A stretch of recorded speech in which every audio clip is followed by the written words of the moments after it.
আসসালামু আলাইকুম সম্মানিত শিক্ষার্থীগণ এবং অভিভাবকগণ। আজকে আমরা আমাদের একজন শিক্ষার্থীর অভিভাবককে নিয়ে আপনাদের সামনে এসেছি।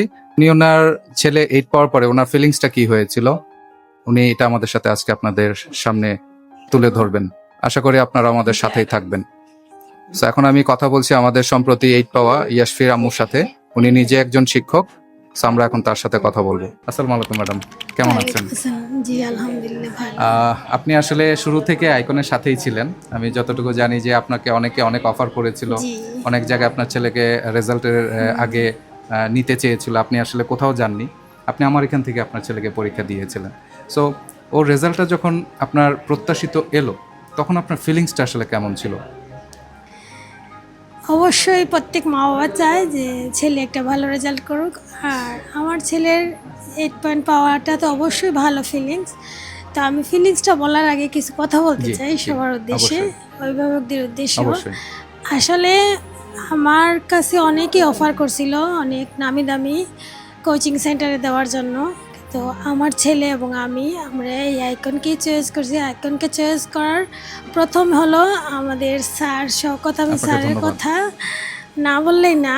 মানে উনি আমাকে এতটা কি বলবো উৎসাহ দিয়েছেন যে আমি ওনার কথাই ইমপ্রেস হয়ে গেছি। আসলে কোচিং সেন্টার বড় কথা না, বড় কথা হলো একটা আন্তরিকতা এবং একটা পরিবেশ। হ্যাঁ, তো আমি আমার ছেলের জন্য এখানেই উপযুক্ত পরিবেশ পেয়েছি, এই জন্য আমি এখানে রাখছি। এবং আমি স্যারকে কথাও দিছিলাম যে স্যার ওর যদি রেজাল্ট ভালো হয়, অনেক ধরনের দুর্নীতি আছে, অনেক ধরনের অনেক কিছু হয়। ছেলের রেজাল্ট মেয়ের রেজাল্ট আইএসএ ভালো হওয়ার পরে অনেক কোচিং সেন্টার থেকেও অফার আসে, বাট আমি ডিটারমাইন্ড ছিলাম এবং আমি স্যারের উপর পুরাই আস্থা ছিল আমার। আমি স্যারের কথাও দিছি, আমি এখান থেকে আমার ছেলের পরীক্ষা দেওয়াইছি, এখান থেকে আমি রেজিস্ট্রেশন করাইছি পরীক্ষা দেওয়ার জন্য, এটাও স্যারের উপদেশ অনুযায়ী। আবার ওর সব কিছু এভরিথিং আমি স্যারের উপদেশ অনুযায়ী করছি। এবং স্যারকে আমি বলছি যে স্যারের একটা ভয় ছিল যে অনেকে স্যারের ধোঁকা দিছে অতীতে, এগুলো না বললেই না, কথাটা একটু বেশি হয়ে যাবে, কিন্তু বলতেই হবে কারণ সব অভিভাবকদের জন্য এটা একটা উপদেশ। যে স্যারকে অনেকেই বলছে, অনেকেই এখান থেকে 8 পাইছে, 7.5 পাইছে, পেয়ে স্যারের পরে ভুলে গেছে। বাট আমি যখন প্রথম আসি আমি স্যারের কথা দিচ্ছি, স্যার এটা কখনোই হবে না, আমি আপনার এখান থেকে রেজিস্ট্রেশন করবো এবং এখান থেকেই আমার ছেলের সব কিছুই হবে। এবং চাকরি বাকরিও যদি করে বা কেউ সার্টিফিকেট নিতে চায়, আমি ছেলের সার্টিফিকেটটা বিক্রি করব না। কারণ হলো এটা আমার ছেলের একটা পুরো লাইফের এই 18 বছর বয়সের সে পুরোটাই তার পরিশ্রম, আমার পরিশ্রম। আমার স্বপ্ন ছিল আমার ছেলে 9 পাবে, তো 9 যদি নাও পায়, 8 পেয়েও আমি খুশি। তো 8 পাওয়ার পরে আমার ফিলিংস আমি এখন আমার চোখে পানি এসে গেছে, আমি এতটাই খুশি বলার মতো না। আর এর জন্য আমি আসলে কৃতজ্ঞ এই আইকন সেন্টারে শওকত আহমেদ আপনাকে অনেক স্যারের ধন্যবাদ কাছে। ম্যাডাম। বাট আরেকটা জিনিস আমি ধন্যবাদ জানতে স্যার। চাচ্ছি, আইডিপি ওকে একটা স্কলারশিপ দেওয়ার কথা ছিল, ওটা কি আপনারা পেয়েছেন?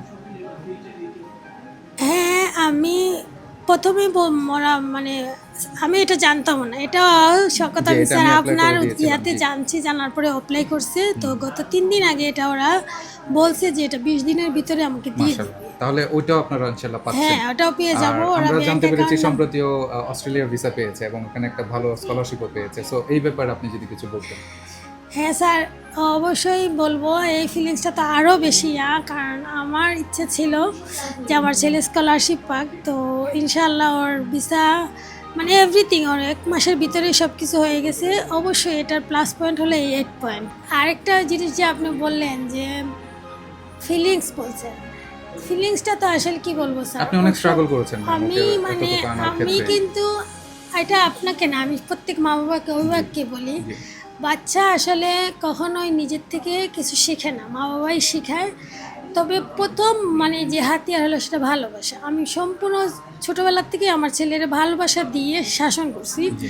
এবং এই পর্যায়ে আজকে আমি আসতে পেরেছি। আলহামদুলিল্লাহ। আমি আসলেই খুবই ধন্য এবং আপনার ছেলে আজকে। অনেক দূর যাবে, কারণ সে অস্ট্রেলিয়ার মতো একটা এত সুন্দর জায়গায় ভিসা পেয়েছে এবং এখানে সে যদি আল্লাহর মতো স্কলারশিপটা নিয়ে কন্টিনিউ করতে পারে, আশা করি আপনার ছেলে আপনার মুখ অনেক উজ্জ্বল করবে এবং আশা করি সে একটা ভালো, আমাদের বাংলাদেশের জন্য একটা ভালো কিছু বই নিয়ে আসবে ইনশাআল্লাহ।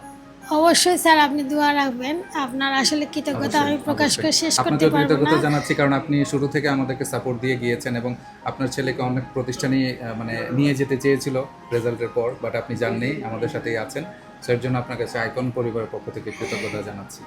আপনাকেও স্যার আমি স্পেশালি ধন্যবাদ এই কারণে বলতেছি, কারণ আপনি আমার প্রথম দিন বলছিলেন ওর ইয়া দেখে প্রত্যেকদিন, যে এই জি। ছেলেরা আমারে দিয়ে দেন, জি আমারে দিয়ে দেন ওর পড়াশোনার বিষয়ে যে জি, আমি জি। পাঠাবো ওরে। জি, তো জি। ওই কথাগুলাই আমার মাথা মধ্যে ছিল যে আমার ছেলে আপনি কিছুদিন দেখছেন দেখেই অনেক ওর উপর ধন্যবাদ। এতটা জি, ইমপ্রেস। কারণ সে শুরু আসলে থেকে আপনার পজিটিভ ছিল। উৎসাহে স্যার জি। আমি মানে অনেকটা সাহস পেয়েছি, এটা অনেক না ধন্যবাদ ম্যাডাম, বললেই না। অনেক ধন্যবাদ ম্যাডাম।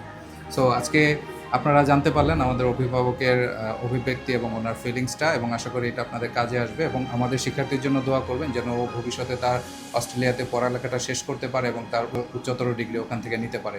সে আসলে পিএইচডি করার ইচ্ছা আছে এবং ওখানে সে একজন সায়েন্টিস্ট হতে চায়। সে দোয়া আপনাদের কাছে করি যে আপনারা তাকে দোয়া করবেন, সে যেন মানুষ মতো মানুষে আমাদের দেশে ফেরত আসতে পারে।